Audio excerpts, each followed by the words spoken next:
Hello everyone, Bob here from Bob's Computer Service. Welcome back to another Windows Wednesday, where I give you quick and easy tips to help you keep your computer running smooth. Today I will show you how to enable or disable startup apps in Windows.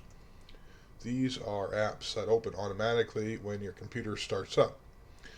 Too many of them, they can slow your machine way down. Let's fix it.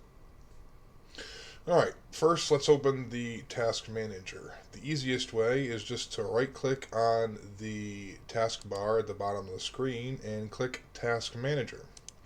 You can also use the keyboard shortcut Control, Shift, and Escape all at the same time, and that'll do this same thing.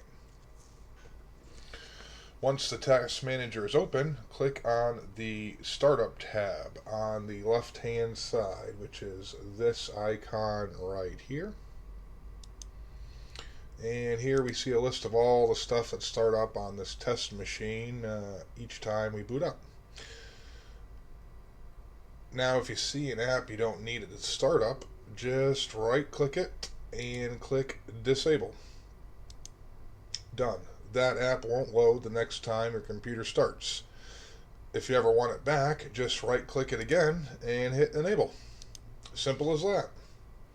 Here's a quick tip though. Only disable apps that you recognize. If you're unsure what something is, Google it first or just call me. Happy to help. And that's it. Disabling a few startup apps can speed things up for you. Try it out and let me know if your computer does feel faster.